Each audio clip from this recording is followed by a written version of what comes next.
programa de hoje. Novo diretor do IEAV mantém cronograma de testes para o protótipo brasileiro de voo hipersônico. Segundo ele, o teste com o motor Scramjet com lançamento de Alcântara será em 2020. Veja também como o Centro de Monitoramento e Alerta de Desastres Naturais está trabalhando durante a pandemia. E confira ainda a posição do SINDCT sobre os ataques do governo federal aos servidores públicos e também sobre as ameaças de determinação de retorno ao trabalho em meio à pandemia. Muita gente que passa pela rodovia dos Tamoios rumo ao litoral norte de São Paulo nem desconfia que ao lado da pista estão um dos laboratórios científicos mais avançados do país. O IEAV, Instituto de Estudos Avançados, é uma organização militar que teve sua atual base construída em 1981. O Instituto tem a missão de ampliar o conhecimento científico e o domínio de tecnologias estratégicas para a área de defesa brasileira. Entre os campos de atuação, o IEAV faz pesquisas em geointeligência, lasers, velocidade hipersônica e até aplicações para energia nuclear. Em resumo, o IEAV concentra cientistas brasileiros fazendo pesquisa para melhorar nosso sistema de defesa e equipamentos utilizados por militares. Diversos estudos também apontam aplicações para a área civil, os chamados spin-offs. No IEAV já foi desenvolvido, por exemplo, os giroscópios utilizados para navegação nos barcos da Marinha. Também lá foi criado o software de planejamento de missões recentemente implantado nos helicópteros H-36. A aeronave é utilizada pela Marinha, Exército e também pela Força Aérea Brasileira.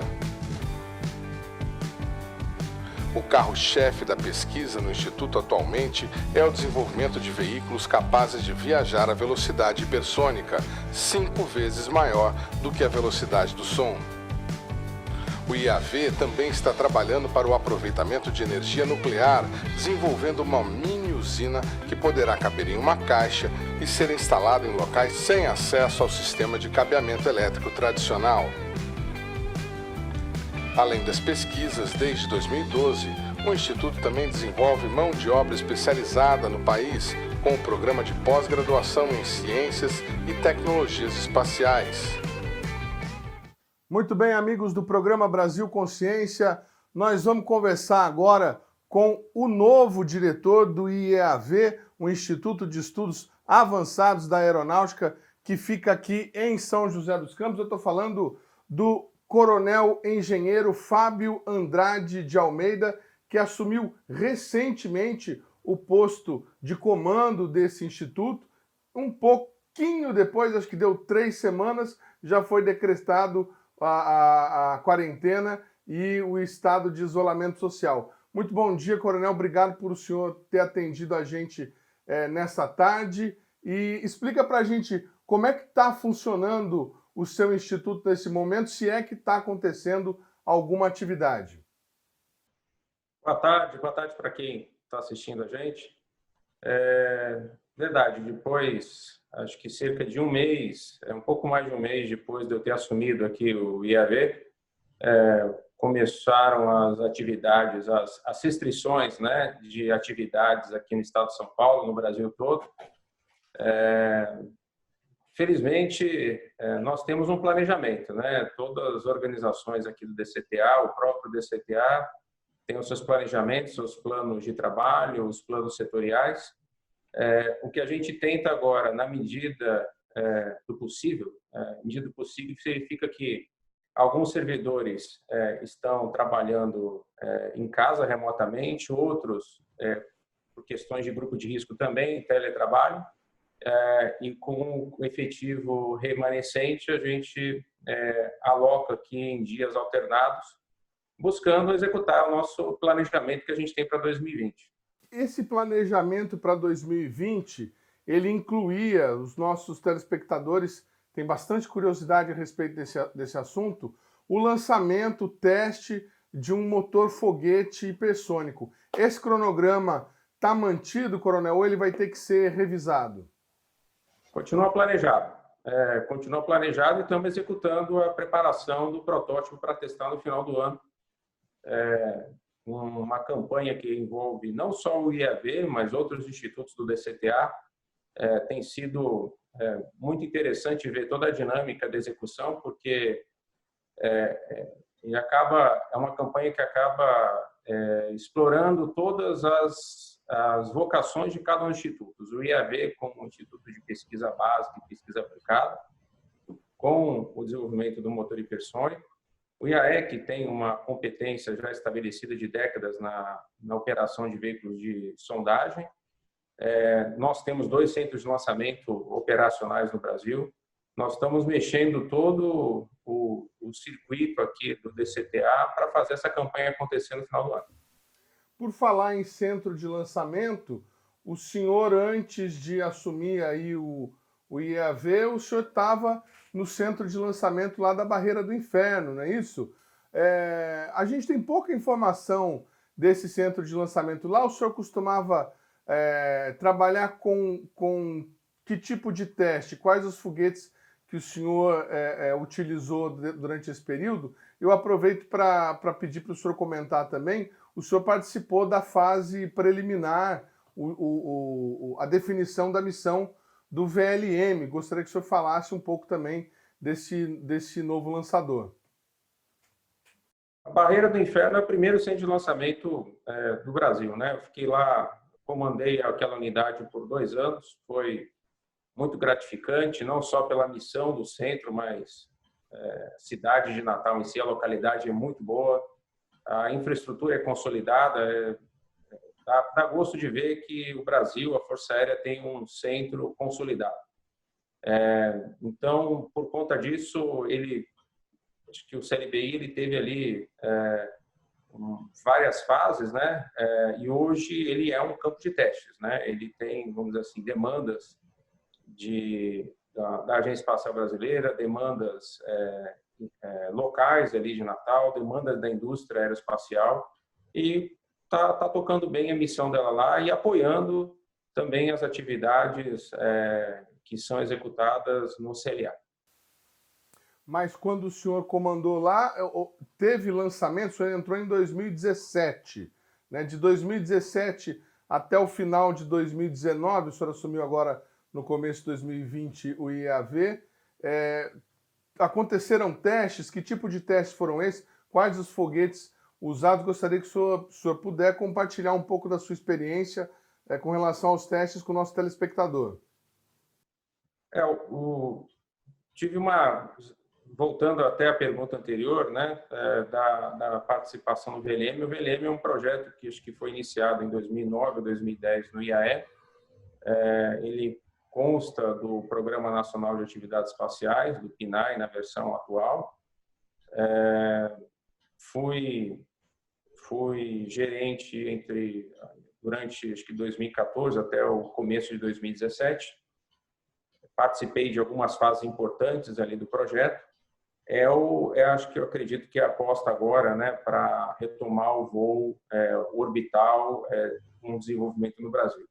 Então, existem desenvolvimentos sendo feitos aqui, o CLA ele também como centro, e o CLBI, obviamente, como campo de teste, e também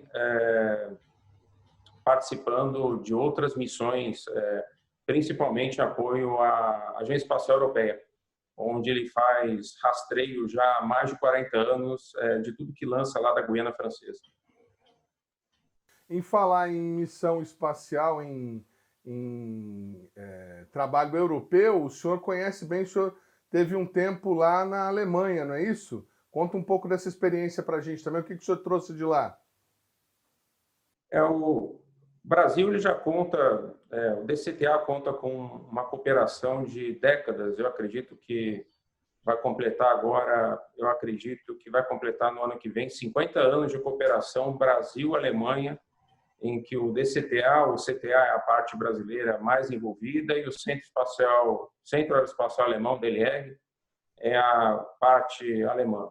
Tem muita atividade envolvida, muita cooperação, eu fui fazer meu doutorado debaixo desse guarda-chuva. Trabalhei na área de sistemas de comando de voo fly-by-wire. Meu doutorado foi na área de controle e automação de sistemas aeroespaciais. Bom, agora voltando aí ao assunto que mais interessa ao nosso telespectador sobre o IAV, que é a questão do protótipo 14X. Nós estamos vendo ele aí um pouco à esquerda do senhor sobre a estante. O lançamento, que o senhor disse, está mantido o cronograma para acontecer no final desse ano. O lançamento do motor foguete, né, o teste que vai ser feito lá em Alcântara. E nós vimos pela página do IAV que vocês inauguraram mais um laboratório para testes. Dessa vez foi o laboratório de número 4. O que significa essa inauguração? O que agrega de valor para a pesquisa sobre o protótipo hipersônico para vocês ter esse equipamento disponível e funcionando? Os 4 laboratórios de aerodinâmica hipersônica que a gente tem aqui, na verdade, eles contam uma história de décadas de investimento do Brasil na área do voo hipersônico.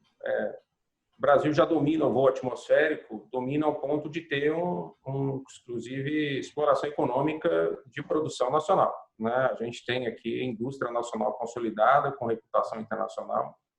Então, o voo atmosférico já, vamos dizer assim, já é um assunto dominado com um ciclo de vida já voltado, inclusive, para a exploração econômica. Resta o voo espacial, que a gente também já teve, vamos dizer assim, uma larga experiência, 2 veículos VLS sendo lançados de Alcântara, e agora o domínio hipersônico. São basicamente as 3 grandes áreas onde todo país que tem aspiração aeroespacial e vocação, e o Brasil é um grande ator nesse cenário, busca operar. Então, já por mais de 3 décadas, o Brasil já pesquisa aqui no IAV aerodinâmica hipersônica. Cada túnel ele tem uma capacidade cada vez maior de velocidade, tempo de ensaio de condições hipersônicas. Esse túnel T4 ele foi inaugurado recentemente e agora, para os próximos anos, a gente pretende construir o T5, que é um túnel maior, com uma área de ensaio também maior, mais tempo de exposição do protótipo a modelo, né, a maquete ao voo hipersônico.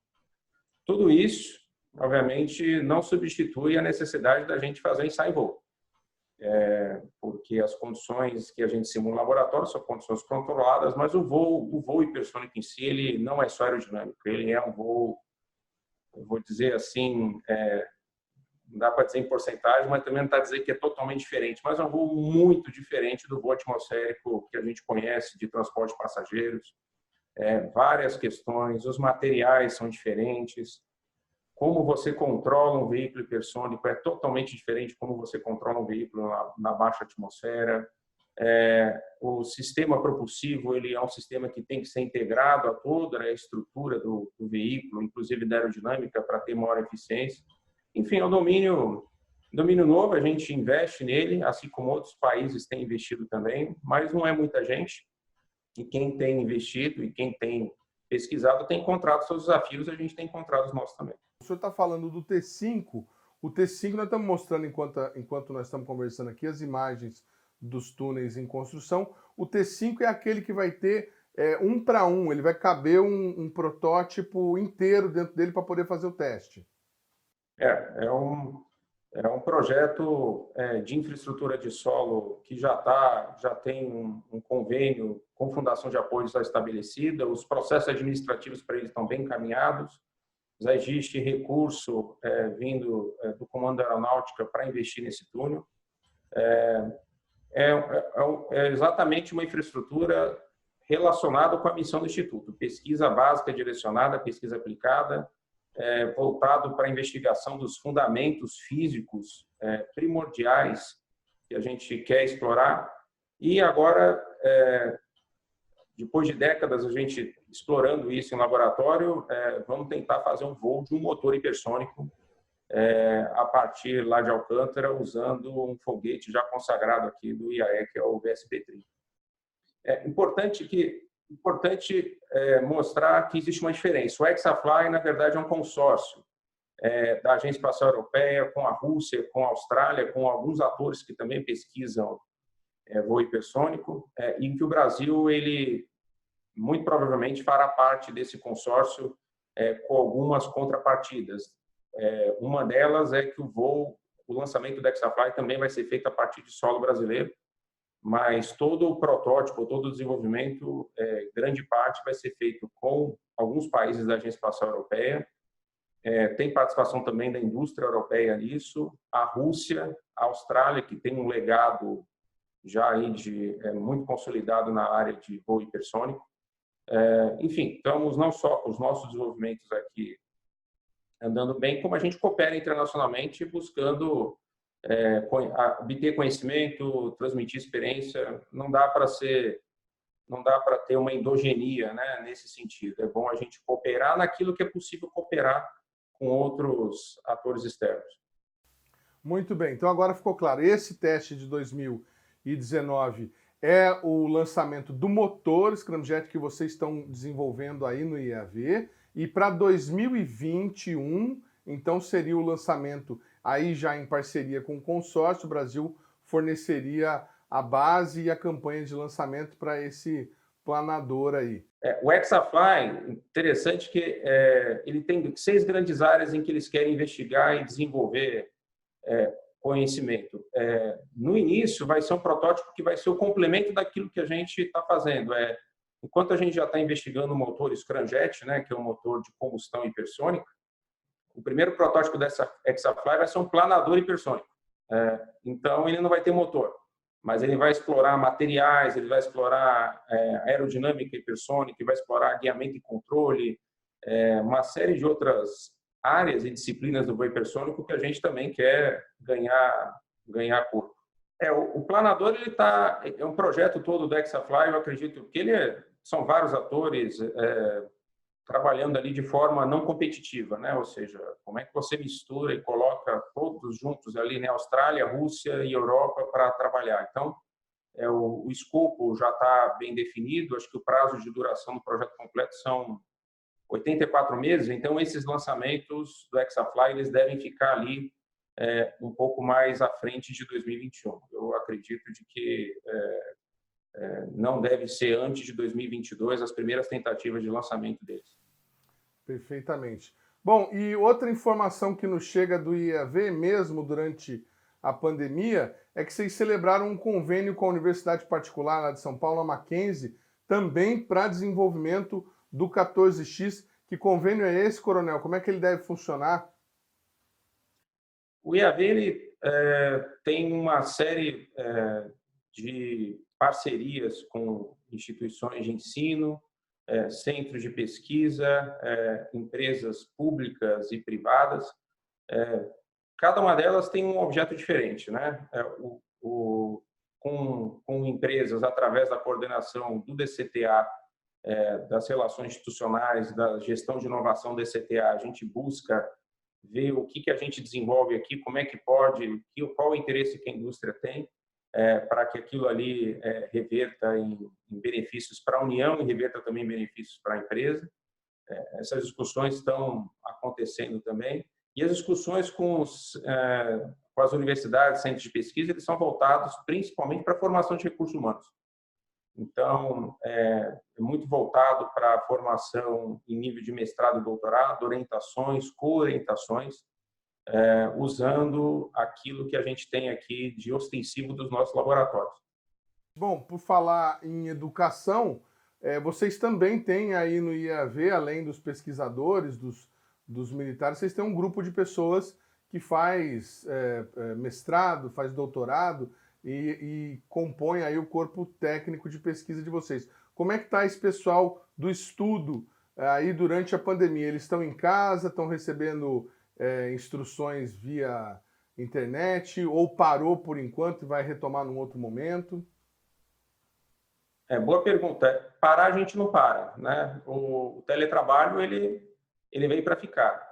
O que fica um pouco, o que foi um pouco afetado são as necessidades dos desenvolvimentos experimentais, do uso do laboratório, que ele fica restrito por conta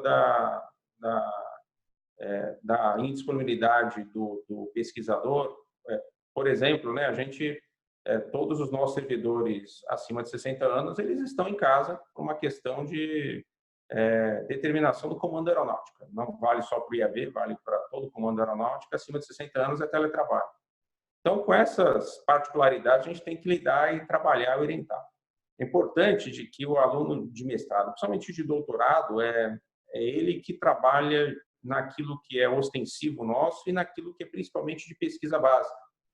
Porque o investimento de pesquisa básica, muitas vezes, ele começa a ideia, nasce ali numa tese de doutorado, que você tem ali uma nova proposta, aquilo ali começa a nuclear, e eventualmente aquilo ali chama atenção e pode até se tornar um projeto interno do IAV ou um projeto apoiado pelo DCTA ou pelo Comando da Aeronáutica. É importante a gente manter essa capacidade de orientação de mestrandos e doutorandos aqui no nosso instituto, porque deles vêm as contribuições de ciências fundamentais, principalmente para aplicações aeroespaciais. E transporta também, né, para outras áreas também, muitas pesquisas na área de materiais, que acaba transbordando não só para o setor aeroespacial, mas também para outras áreas da engenharia. Muito bem, Coronel. Para a gente fechar, então, do cronograma de 2020, está mantido o lançamento e o que mais que o IAV ainda deve realizar esse ano, mesmo com a pandemia? Algo que o senhor possa adiantar para a gente? O lançamento continua mantido o cronograma, lógico, com as dificuldades que isso gera, não só dentro do IAV, que isso a gente contorna aqui diariamente, mas principalmente com relação aos atores externos, né, os fornecedores. Todos foram afetados, não só no Brasil, como no mundo, mas temos trabalhado aqui dia e noite para fazer acontecer, para que o nosso modelo de voo, o protótipo de voo, esteja pronto aí para a gente testar no final do ano. Então, outra coisa que acontece, o IAV ele tem várias áreas, né, voo hipersônico, fotônica, parte de comando, controle, reconhecimento, computação. A gente tem agora para entregar em dois meses um conceito para o comando da aeronáutica de análise de capacidades baseado em um sistema de inteligência artificial. A gente está aqui, já está rodando aqui nos nossos laboratórios um conceito daquilo que acredito que nos próximos anos vai se tornar um auxílio, né? Não inteligência artificial que substitui o ser humano, não existe isso, auxílios a decisões, a tomada de decisão de alto nível, usando uma ferramenta em que o agente artificial ele roda, participa da simulação, aprende, na próxima simulação ele está melhor. Então, nesse momento, a gente está treinando lá um agente computacional, um agente de inteligência artificial para ficar bom naquilo que ele tem que fazer lá. E em breve, acho que em 2 meses, a gente deve estar com um protótipo pronto para demonstrar aqui no DCTA e no Comando Aeronáutico. Muito bacana. Em entrevista com o Coronel Lester, anteriormente, ele já tinha falado desse sistema. É um auxílio de decisão que pode ser empregado, inclusive, em grandes operações, controle, por exemplo, de desastres nucleares, remoção de pessoas. Qual que é a aplicação primeira que o senhor imagina que possa ser empregado pela aeronáutica, comandante? Então, cada dia que a gente mexe nisso, isso que é o legal de fazer pesquisa básica, ou mesmo, diria pesquisa aplicada, porque a gente sempre pensa em uma aplicação aeroespacial, né? Mas cada vez que o pessoal mexe ali, descobre mais coisa. Porque, no final, a gente tem que entender, principalmente na questão do voo atmosférico, que o Brasil ele tem uma força aérea, uma indústria aeroespacial consolidada. Ele forma seus pilotos, ele forma seus engenheiros, ele produz aviões aqui em território. Então, a nossa contribuição nesse sentido é pensando desde o nível do componente da parte ali do subsistema lá dentro até numa campanha com várias aeronaves envolvidas, a gente entende de que existe já o Brasil, a Força Aérea já adquiriu várias aeronaves, vários sistemas, missões de transporte, e aí você olha e vê assim, como é que a gente coloca um auxílio, um sistema de que possa auxiliar na tomada de decisão, no planejamento de uma operação, no planejamento de uma campanha, para que essa campanha ela seja feita com a maior chance de sucesso possível. Quando eu falo campanha, pode ser um transporte aerologístico, pode ser um transporte de material médico em apoio ao combate à pandemia. Como foi feito agora para Manaus, por exemplo? Exato. Pensando de que você tem várias aeronaves, pensando que você tem vários... Como é que você otimiza isso? Como é que você distribui? Como é que você planeja as suas capacidades para que a tua missão seja cumprida com o uso mais adequado dos recursos? A gente está pesquisando, estamos entrando nessa seara e tem dado, e parece que vão aparecer muitos resultados aí interessantes nos próximos meses e, se Deus quiser, nos próximos anos, porque é um conceito. Ele começou agora com um núcleo e provavelmente a gente vai expandir ele para várias outras capacidades de acordo com o que o Comando Aeronáutica determinar. Você conhece o projeto hipersônico brasileiro? Veja esta reportagem produzida pelo programa Brasil Consciência em julho de 2019. O projeto 14X ele teve início em meados de 2008 e o principal objetivo desse projeto é demonstrar em voo a propulsão hipersônica aspirada. Por que aspirado? O termo aspirado ele está relacionado ao modo pelo qual se dá a combustão dentro do motor hipersônico. Em vez de você levar o comburente, o oxidante, o oxigênio, como no caso de um motor foguete convencional, nesse tipo de propulsão, o oxigênio é aproveitado da própria atmosfera, daí o termo aspirado. Com isso, você consegue um melhor desempenho, grosso modo dizendo, desses motores, de tal forma que eles conseguem atingir velocidades, no caso aqui do 14X, cerca de Mach 10 a 30 km de altura, de altitude. Grosso modo dizendo, isso equivale a uma velocidade de entre 11 e 12 mil km por hora. Ou trocando isso talvez no número que represente, que dê uma ideia da dimensão tecnológica, dos desafios tecnológicos desse projeto, é como ir daqui, São José dos Campos, até São Paulo, em cerca de 30 segundos.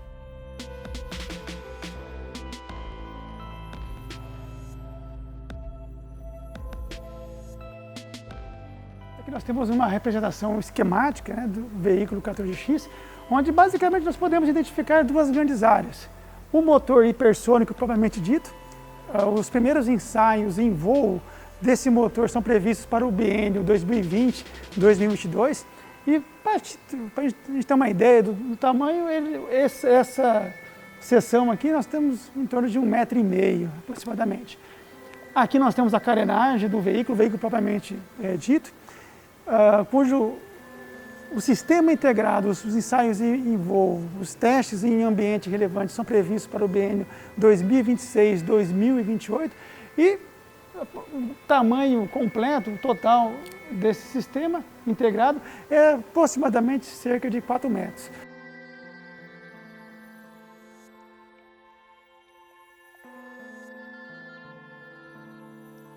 A própria perturbação causada pelo deslocamento do veículo na atmosfera, isso a gente dá o nome de uma onda de choque, isso ocorre, esse fenômeno ocorre bem aqui na ponta do veículo, faz com que haja, então, que o escoamento, o ar seja empurrado aqui dentro do motor.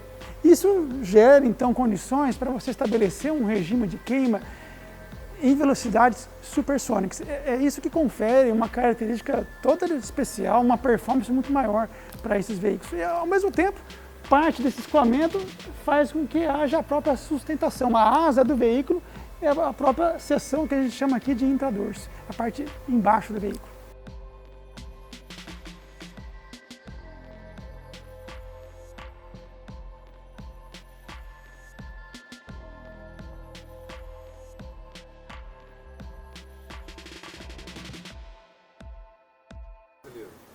Se você imaginar uma régua onde 0 são as pesquisas iniciais e 9 o produto entregue, hoje nós estamos prestes a alcançar um nível 6 dessa régua.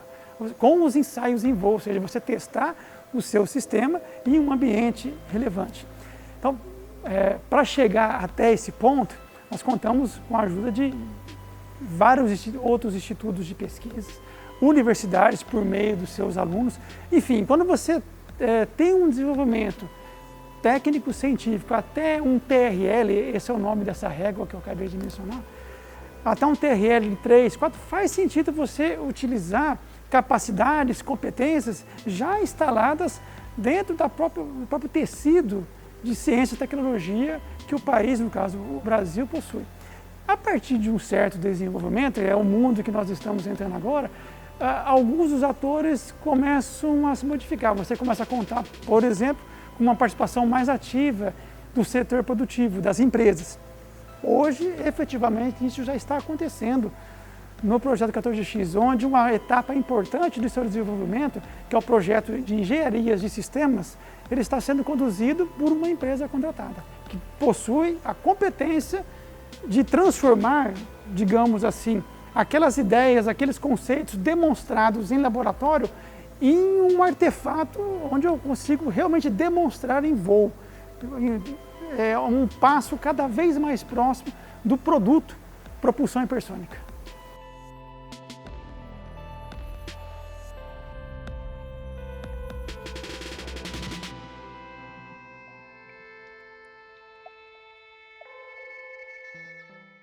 E veja no próximo bloco, o CEMADEM mantém serviço de monitoramento e alerta de desastres naturais, mesmo durante a pandemia. É um instante só, não sai daí.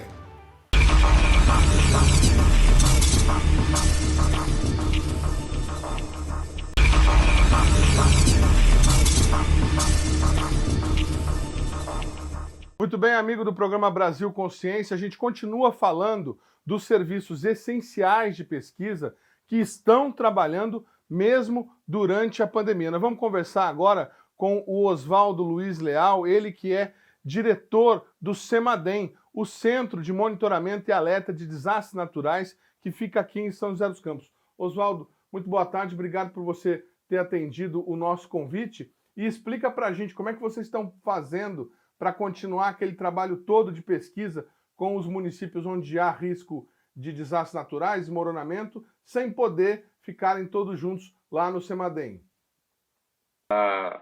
Bem, inicialmente, me permita dizer que é uma satisfação poder fornecer essas informações para o público, porque a nossa missão é exatamente essa de trabalhar e atender o público.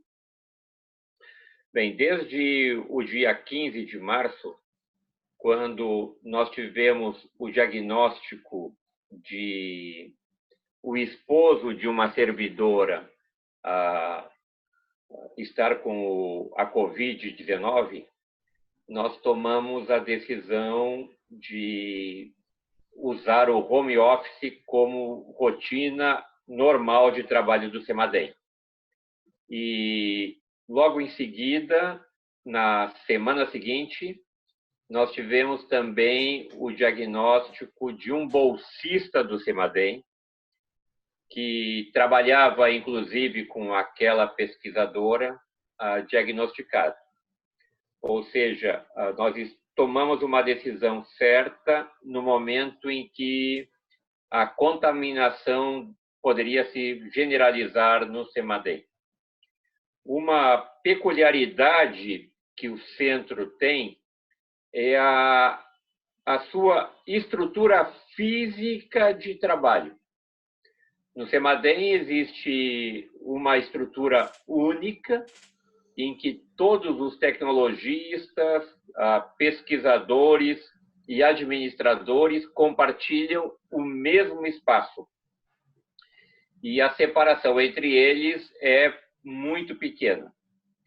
Então, essa é uma necessidade, em primeiro lugar, para preservar a saúde dos servidores. E, em segundo lugar, nós tivemos que considerar todas as condições para que o trabalho, a qualidade do trabalho não fosse impactada. Então, foi essa a lógica que fez com que nós estabelecêssemos alguns protocolos para que não houvesse impacto na qualidade do trabalho e também não colocasse em risco a saúde dos servidores. O total de funcionários do CEMADEM, incluindo os bolsistas, qual seria, Oswaldo?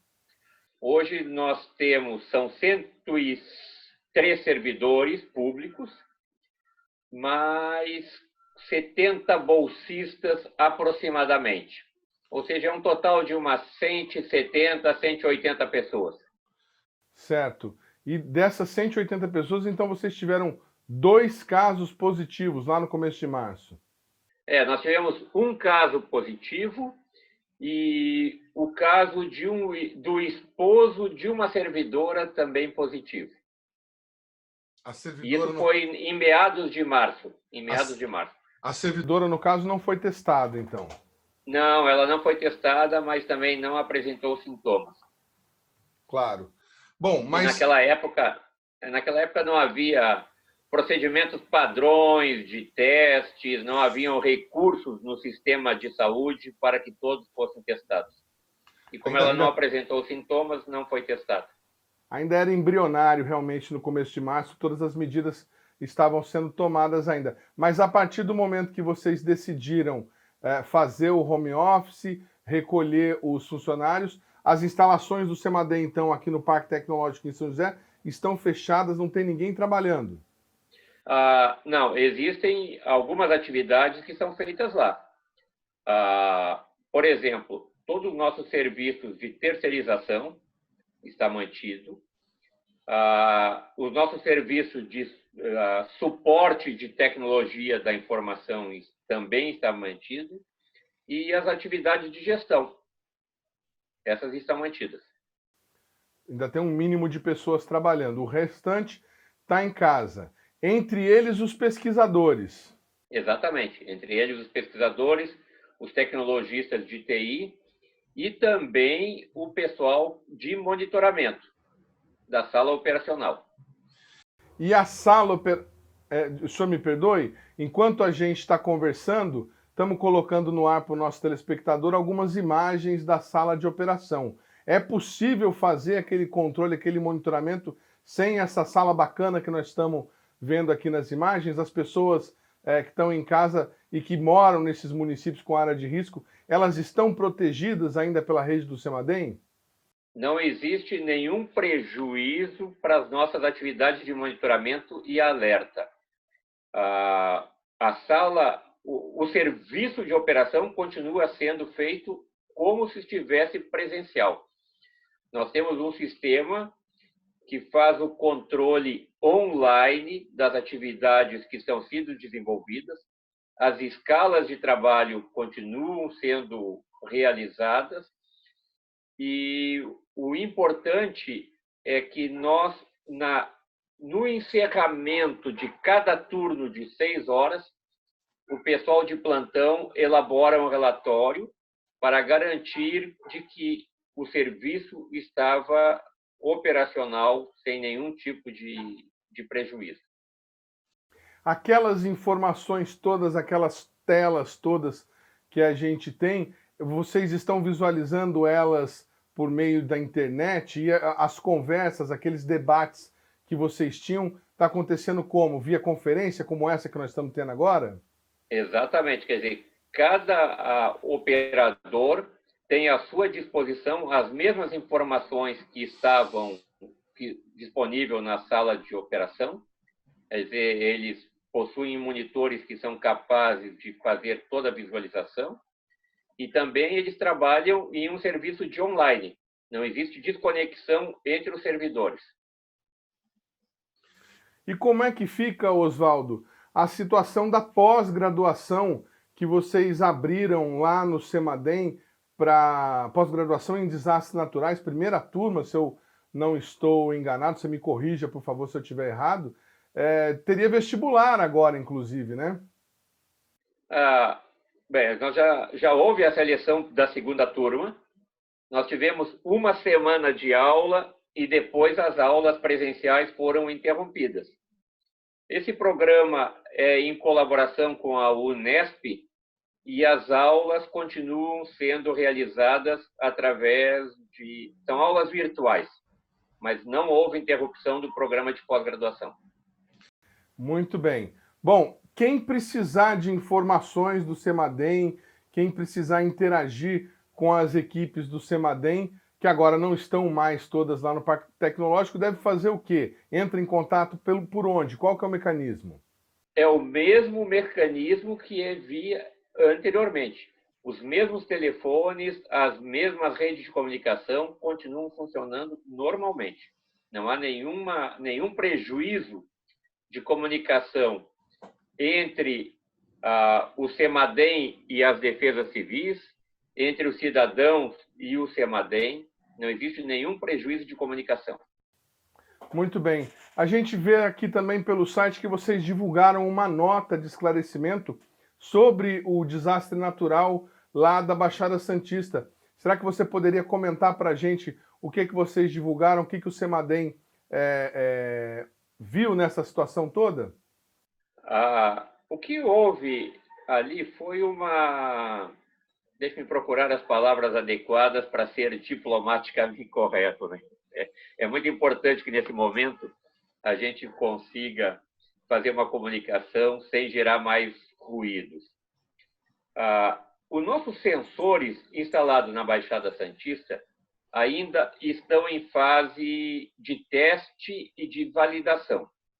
Eles não estão sendo usados como equipamento de monitoramento. Embora esses equipamentos, essa rede específica, não esteja ainda operacional, não houve nenhum atraso na emissão do alerta.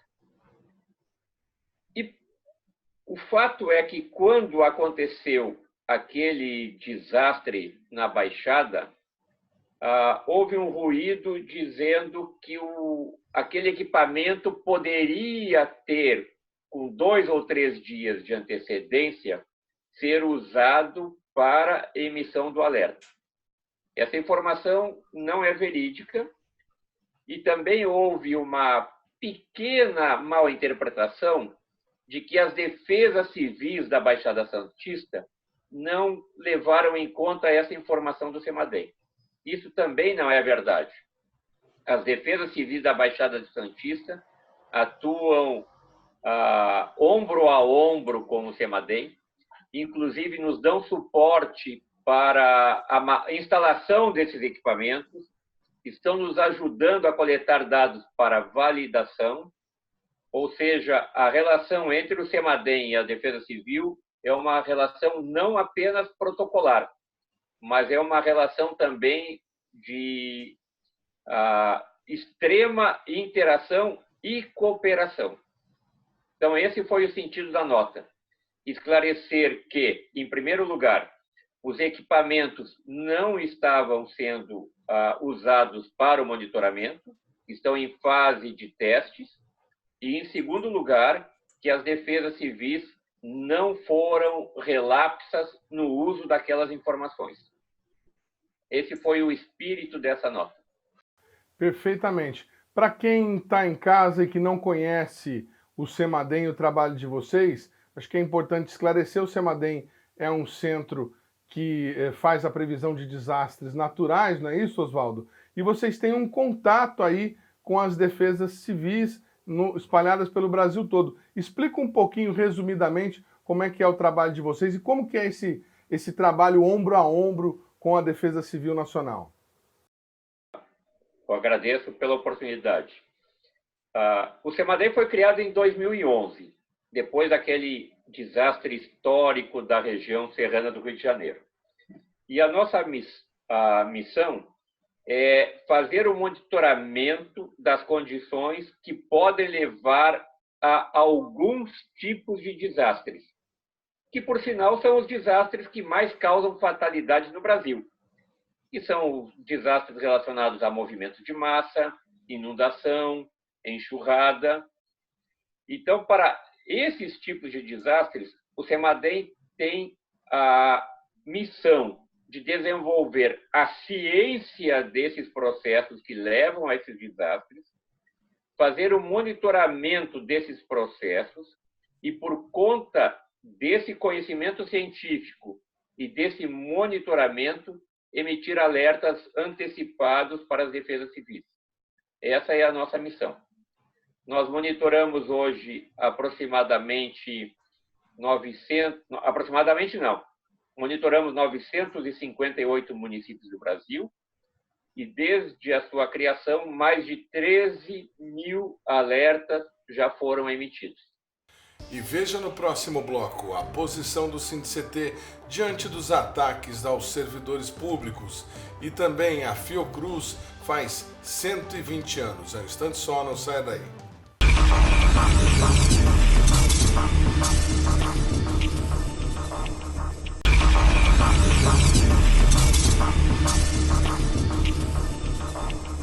A Fiocruz, entidade que está liderando o movimento médico contra o Covid-19 no Brasil, fez aniversário. Nos seus 120 anos de história, esta é a segunda pandemia que a instituição enfrenta. Saiba um pouco mais sobre essa história num vídeo comemorativo feito pela própria Fiocruz. Essa história começa na virada do século XX, quando doenças como a febre amarela, a peste bubônica e a varíola eram responsáveis pela morte de muitos brasileiros. Em 1900, um bacteriologista que viria a ser muito conhecido no Brasil e no mundo retornava de seus estudos na França e participava da criação do instituto que hoje integra uma grande fundação. Seu nome? Oswaldo Cruz. Seu objetivo era criar soros e vacinas para ajudar no combate a essas doenças. Oswaldo Cruz enfrentou os desafios de sua época e seu legado permaneceu. A Fiocruz fez parte da reforma sanitária na década de 1970 e da criação do Sistema Único de Saúde, o SUS, em 1988. Desde então, a Fiocruz vem contribuindo ativamente no enfrentamento a diversas doenças ao longo dos anos. A trajetória desse lugar se confunde com o próprio desenvolvimento da saúde pública no Brasil.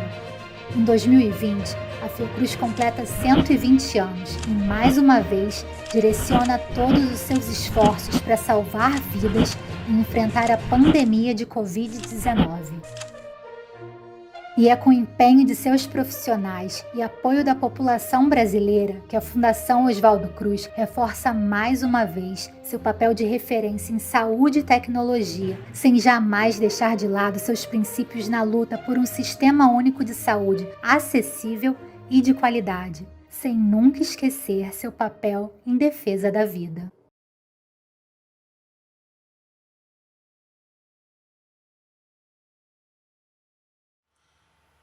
E por falar em defesa da vida, o governo federal tem pressionado ministérios para determinar o retorno imediato ao trabalho dos servidores públicos federais.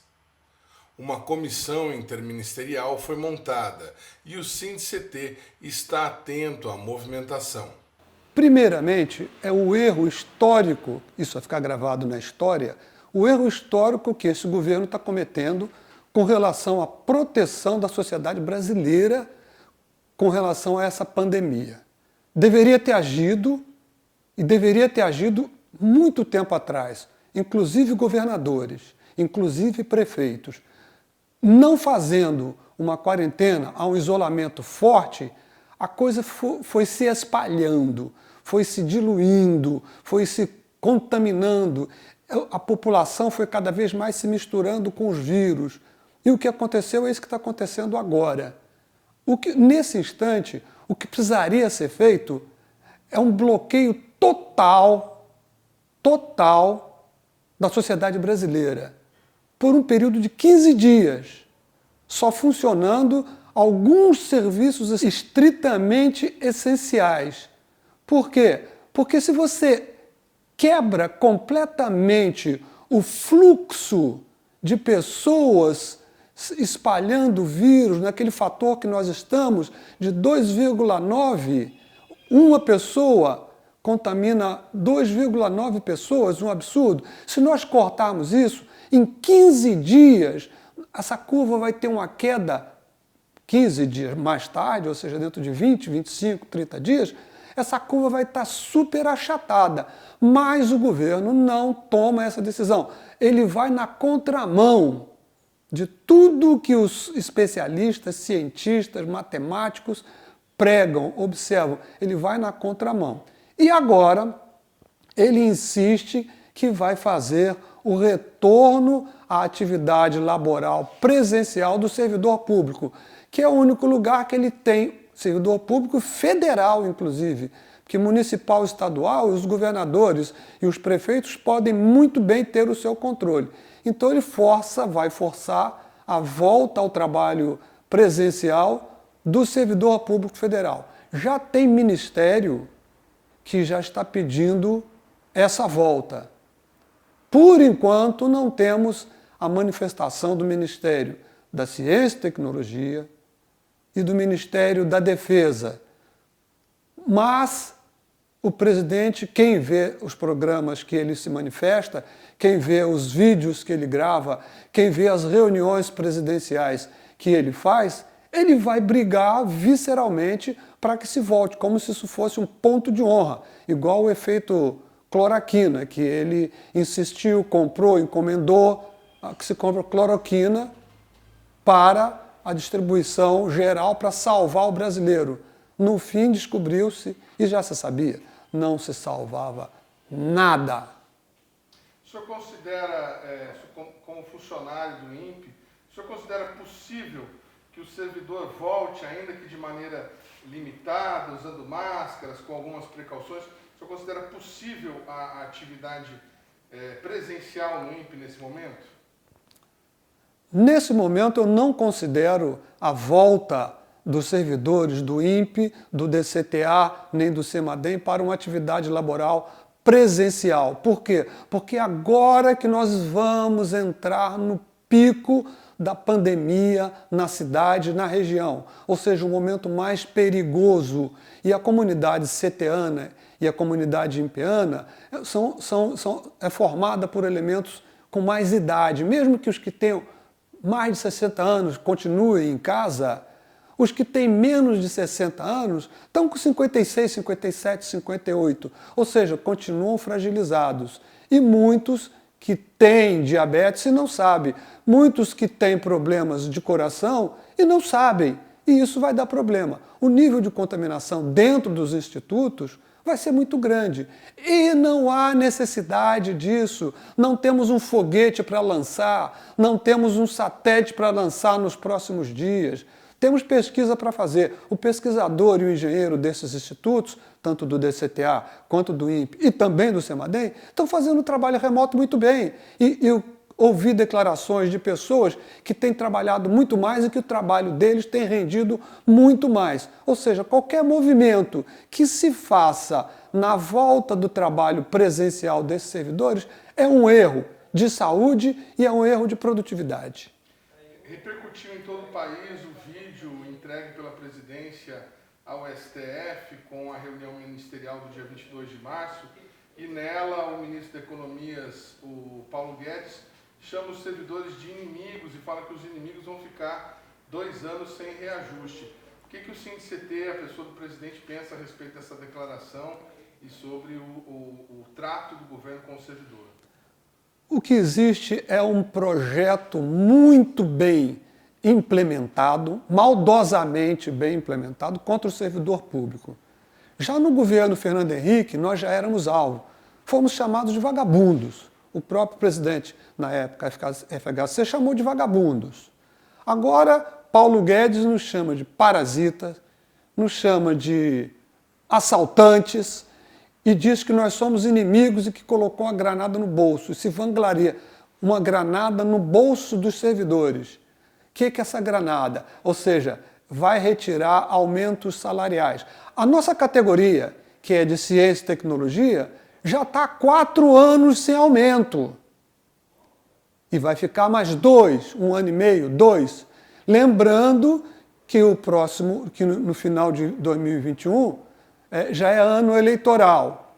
E 2022, o presidente eleito, espero que ainda haja eleição nesse país, o presidente eleito não vai poder inicialmente dar aumentos. Ou seja, nós vamos ficar 7, 8 anos debaixo do sacrifício do servidor. E o Paulo Guedes, que chama o trabalhador de vagabundo, que chama o trabalhador de assaltante, que diz que colocou uma granada no bolso do inimigo. Esse Paulo Guedes está se vangloriando e contando pontos com aqueles que o mandam fazer esse trabalho sujo e nojento. E também das privatizações, ou seja, acabar com o estado de bem-estar social, acabar com o servidor público e acabar com a capacidade de investimento do Estado. Isso é um projeto do ultraneoliberalismo. Não é nem neoliberalismo, é do ultraneoliberalismo, que tem esse projeto e vai implementar no Brasil, como Paulo Guedes, que estava no Chile quando da ditadura sanguinária do Pinochet, implantou este mesmo projeto. E hoje a população do Chile sofre as consequências do que Paulo Guedes, um jovem naquela época, implantou lá. Quem quiser saber, veja a situação real dos trabalhadores e dos atuais aposentados no Chile. Paulo Guedes. Com relação ao retorno ao trabalho, nós já tivemos na esfera federal uma ação com pedido de liminar. O SINDIC-CT pretende tomar ou estudar a adoção de alguma medida jurídica que possa preservar a saúde dos servidores? Os nossos advogados já estão estudando isso aí, essa possibilidade de entrar com uma ação para impedir o retorno. Só podemos entrar com a ação a partir de que haja o efeito que vai causar, ou seja, que haja a ordem, a determinação, o decreto, a medida provisória, ou seja lá o que for, que diz que é para voltar. Quando isso ocorrer, o nosso jurídico já vai entrar com uma ação contra esse ato insano de quem defende a volta do trabalhador, a volta à normalidade no país, no momento que não há condições. O programa Brasil Consciência de hoje vai ficando por aqui. Você que quiser acompanhar os outros programas produzidos pela rádio do SINDIC-CT, deve acessar a nossa página no Facebook, que está aí para você na tela neste momento. Você que quiser conferir todo o conteúdo produzido pelo Brasil Consciência, deve continuar acessando a nossa página no YouTube, que está aí para você também na tela. Dúvidas, reclamações ou sugestões devem ser encaminhadas ao nosso endereço de e-mail, que está aí para você também na tela neste momento. Obrigado pelo carinho da sua audiência, pela sua companhia e até a semana que vem.